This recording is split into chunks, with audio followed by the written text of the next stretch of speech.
quaj Marcela Kalaja, kam 16 vite në arsim, ku jap lëndën e gjeografisë dhe 6 vite si drejtuese e shkollës nëntëvjeçare Murat Toptani. Edukimi klimatik është shumë i rëndësishëm se jo vetëm bën integrimin e lëndëve të ndryshme, por i jep mundësinë që secila lëndë të shpreh vetveten nëpërmjet realizimit të projekteve, eksperimenteve, veprimtarive, punëve praktike, duke bërë të mundur që nxënësit të marrin pjesë dhe të krijohet një lloj gjithëpërfshirje, jo vetëm ndërmjet lëndëve, por edhe ndërmjet nxënësve. Ndodhemi në kopshtin e Murat Toptanit.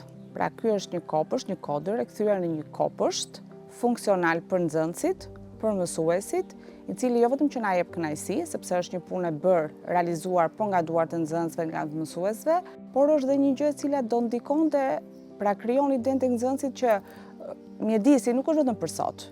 Mjedisi na shoqëron gjithë jetës. Pra është një ushqyerje për shpirtin dhe është shumë i rëndësishëm që ne të mësohemi dhe të edukohemi që mjedisin e duhet ta mbrojmë, duhet të kujdesemi. Shpesh në lëndët mësimore ne flasim për ndryshimet klimatike dhe ndikimet e tyre në mjedis. Këtë kemi mundësi ta shikojmë drejt për drejt në kopshtin ton, ku secili për nesh mbjell bim, si dhe bashkëpunojmë me njëri tjetrin për mirëqenien e këtij kopshti. Unë kam mësuar se si të testoj për cilësinë e ajrit, aktivitetet për mjedisin e shkollës, mua më kanë dhënë të punoj jo vetëm me projektin dhe komunitet, por mendoj që edhe profesioni im i së ardhmes mund të ketë lidhje me çështje ambientale.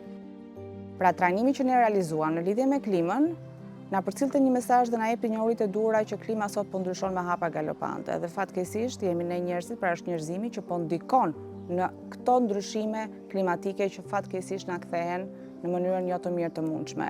Prandaj edhe nëpërmjet lëndës së gjeografisë, ku nxënësit mësojnë dukuri të ndryshme natyrore, aty kuptojnë se si ndryshojnë shumë faktorë dhe element klimatik.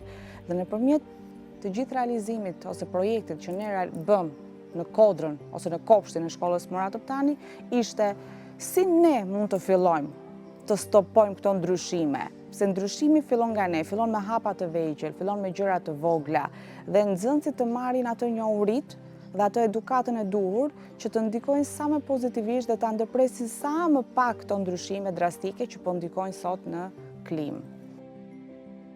Është shumë e rëndësishme për jetën tonë, në momentin që ne kurojmë mjedisin ku jetojmë, pastaj gjithçka na kthehet mbrapsht.